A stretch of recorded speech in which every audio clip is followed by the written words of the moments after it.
Numbers chapter 33. These are the stages by which the Israelites went out of the land of Egypt in military formation under the leadership of Moses and Aaron. Moses wrote down their starting points, stage by stage, by command of the Lord, and these are their stages according to their starting places. They set out from Ramses in the first month, on the 15th day of the first month. On the day after the Passover, the Israelites went out boldly in sight of all the Egyptians. While the Egyptians were burying all their firstborn, whom the Lord had struck down among them, the Lord executed judgments even against their gods. So the Israelites set out from Ramses and camped at Succoth. They set out from Succoth and camped at Etham, which is on the edge of the wilderness. They set out from Etham and turned back to Pi-hahiroth, which faces Baal-zephon, and they camped before Migdol. They set out from Pi-hahiroth, passed through the sea into the wilderness, went a 3 days' journey in the wilderness of Etham, and camped at Marah. They set out from Marah and came to Elim. At Elim there were 12 springs of water and 70 palm trees, and they camped there. They set out from Elim and camped by the Red Sea. They set out from the Red Sea and camped in the wilderness of Sin. They set out from the wilderness of Sin and camped at Dophkah. They set out from Dophkah and camped at Alush. They set out from Alush and camped at Rephidim, where there was no water for the people to drink. They set out from Rephidim and camped in the wilderness of Sinai. They set out from the wilderness of Sinai and camped at Kibroth Hattaavah. They set out from Kibroth Hattaavah and camped at Hazeroth. They set out from Hazeroth and camped at Rithmah. They set out from Rithmah and camped at Rimmon Perez. They set out from Rimmon Perez and camped at Libnah. They set out from Libnah and camped at Rissah. They set out from Rissah and camped at Kehelath. They set out from Kehelath and camped at Mount Shepher. They set out from Mount Shepher and camped at Harada. They set out from Harada and camped at Makaloth. They set out from Makaloth and camped at Tahath. They set out from Tahath and camped at Terah. They set out from Terah and camped at Mithkah. They set out from Mithkah and camped at Hashmonah. They set out from Hashmonah and camped at Moseroth. They set out from Moseroth and camped at Bene-Jaakan. They set out from Bene-Jaakan and camped at Horhaggadad. They set out from Horhaggadad and camped at Jotbathah. They set out from Jotbathah and camped at Abrona. They set out from Abrona and camped at Ezion-Geber. They set out from Ezion-Geber and camped in the wilderness of Zin, that is, Kadesh. They set out from Kadesh and camped at Mount Hor, on the edge of the land of Edom. Aaron the priest went up Mount Hor at the command of the Lord and died there in the 40th year after the Israelites had come out of the land of Egypt, on the first day of the 5th month. Aaron was 123 years old when he died on Mount Hor. The Canaanite, the king of Arad, who lived in the Negeb in the land of Canaan, heard of the coming of the Israelites. They set out from Mount Hor and camped at Zalmonah. They set out from Zalmonah and camped at Punon. They set out from Punon and camped at Oboth. They set out from Oboth and camped at Ai-Abarim, in the territory of Moab. They set out from Aim and camped at Dibon-Gad. They set out from Dibon-Gad and camped at Almon-Diblathim. They set out from Almon-Diblathim and camped in the mountains of Abarim before Nebo. They set out from the mountains of Abarim and camped in the plains of Moab by the Jordan at Jericho. They camped by the Jordan from Beth-Jeshimoth as far as Abel-Shittim in the plains of Moab. In the plains of Moab by the Jordan at Jericho, the Lord spoke to Moses, saying, "Speak to the Israelites and say to them, when you cross over the Jordan into the land of Canaan, you shall drive out all the inhabitants of the land from before you. Destroy all their figured stones, destroy all their cast images, and demolish all their high places. You shall take possession of the land and settle in it, for I have given you the land to possess. You shall apportion the land by lot according to your clans. To a large one you shall give a large inheritance, and to a small one you shall give a small inheritance. The inheritance shall belong to the person on whom the lot falls. According to your ancestral tribes you shall inherit. But if you do not drive out the inhabitants of the land from before you, then those whom you let remain shall be as barbs in your eyes, and thorns in your sides. They shall trouble you in the land where you are settling, and I will do to you as I thought to do to them. Numbers chapter 34. The Lord spoke to Moses, saying, Command the Israelites, and say to them, When you enter the land of Canaan, this is the land that shall fall to you for an inheritance, the land of Canaan, defined by its boundaries. Your south sector shall extend from the wilderness of Zin along the side of Edom. Your southern boundary shall begin from the end of the Dead Sea on the east. Your boundary shall turn south of the ascent of Akrabim and cross to Zin, and its outer limit shall be south of Kadesh Barnea. Then it shall go on to Hazar Adar, and cross to Asmon. The boundary shall turn from Asmon to the Wadi of Egypt, and its termination shall be at the sea. For the western boundary you shall have the great sea and its coast. This shall be your western boundary. This shall be your northern boundary. From the great sea you shall mark out your line to Mount Hor. From Mount Hor you shall mark it out to Lebo Hamath, and the outer limit of the boundary shall be at Zedad. Then the boundary shall extend to Ziphron, and its end shall be at Hazar Enan. This shall be your northern boundary. You shall mark out your eastern boundary from Hazar Enan to Shephem, and the boundary shall continue down from Shephem to Riblah on the east side of the Ain, and the boundary shall go down and reach the eastern slope of the sea of Chinnereth, and the boundary shall go down to the Jordan, and its end shall be at the Dead Sea. This shall be your land with its boundaries all around.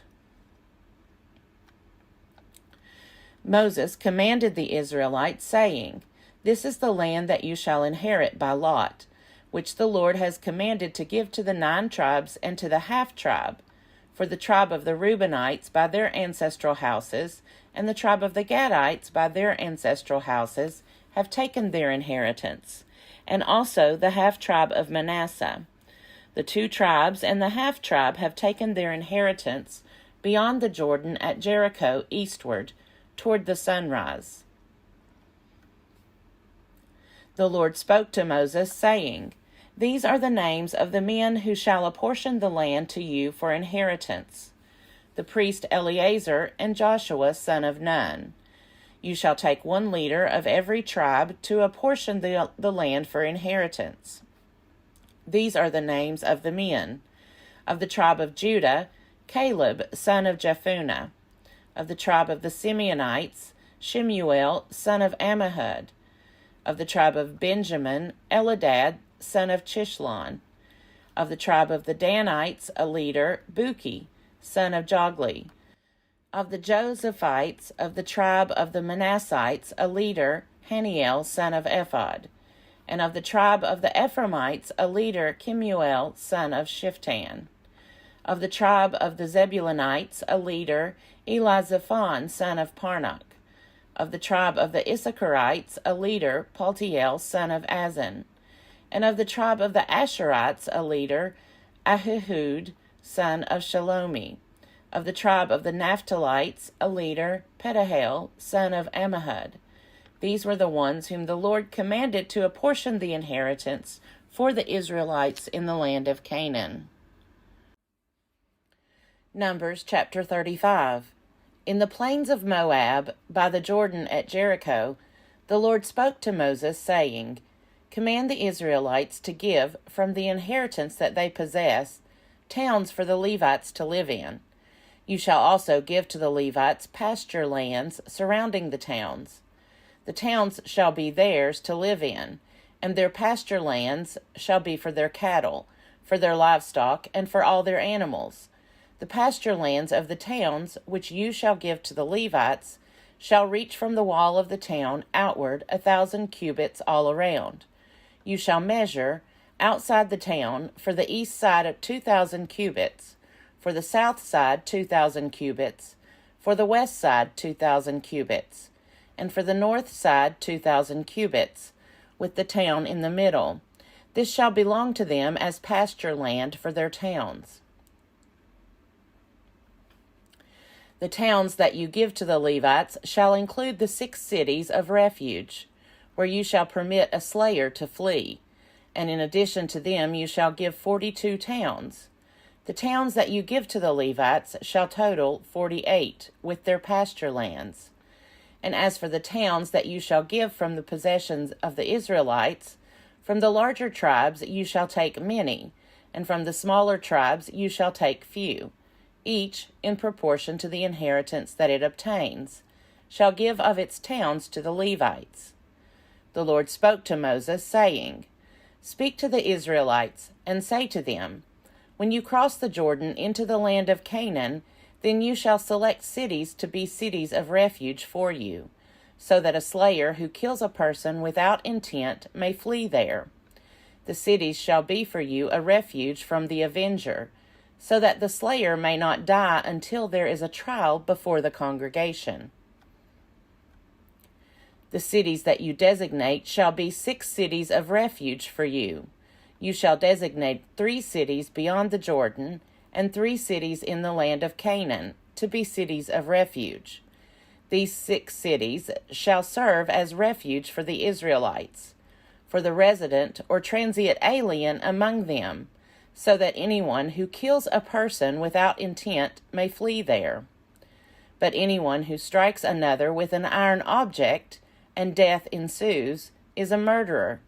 The murderer shall be put to death. Or anyone who strikes another with a stone in hand that could cause death, and death ensues, is a murderer. The murderer shall be put to death. Or anyone who strikes another with a weapon of wood in hand that could cause death, and death ensues, is a murderer. The murderer shall be put to death. The avenger of blood is the one who shall put the murderer to death. When they meet, the avenger of blood shall execute the sentence. Likewise, if someone pushes another from hatred, or hurls something at another, lying in wait, and death ensues, or in enmity strikes another with the hand, and death ensues, then the one who struck the blow shall be put to death. That person is a murderer. The avenger of blood shall put the murderer to death when they meet. But if someone pushes another suddenly without enmity, or hurls any object without lying in wait, or, while handling any stone that could cause death, unintentionally drops it on another, and death ensues, though they were not enemies, and no harm was intended, then the congregation shall judge between the slayer and the avenger of blood, in accordance with these ordinances. And the congregation shall rescue the slayer from the avenger of blood. Then the congregation shall send the slayer back to the original city of refuge. The slayer shall live in it until the death of the high priest who was anointed with the holy oil. But if the slayer shall at any time go outside the bounds of the original city of refuge, and is found by the avenger of blood outside the bounds of the city of refuge, and is killed by the avenger, no blood guilt shall be incurred. For the slayer must remain in the city of refuge until the death of the high priest. But after the death of the high priest, the slayer may return home. These things shall be a statute and ordinance for you throughout your generations, wherever you live. If anyone kills another, the murderer shall be put to death on the evidence of witnesses, but no one shall be put to death on the testimony of a single witness. Moreover, you shall accept no ransom for the life of a murderer who is subject to the death penalty. A murderer must be put to death. Nor shall you accept ransom for one who has fled to a city of refuge, enabling the fugitive to return to live in the land before the death of the high priest. You shall not pollute the land in which you live, for blood pollutes the land, and no expiation can be made for the land, for the blood that is shed in it, except by the blood of the one who shed it. You shall not defile the land in which you live, in which I also dwell, for I, the Lord, dwell among the Israelites. Numbers chapter 36. The heads of the ancestral houses of the clans of the descendants of Gilead, son of Machir, son of Manasseh, of the Josephite clans, came forward and spoke in the presence of Moses and the leaders, the heads of the ancestral houses of the Israelites. They said, The Lord commanded my Lord to give the land for inheritance by lot to the Israelites. And my Lord was commanded by the Lord to give the inheritance of our brother Zelophehad to his daughters. But if they are married into another Israelite tribe, then their inheritance will be taken from the inheritance of our ancestors, and added to the inheritance of the tribe into which they marry. So it will be taken away from the allotted portion of our inheritance.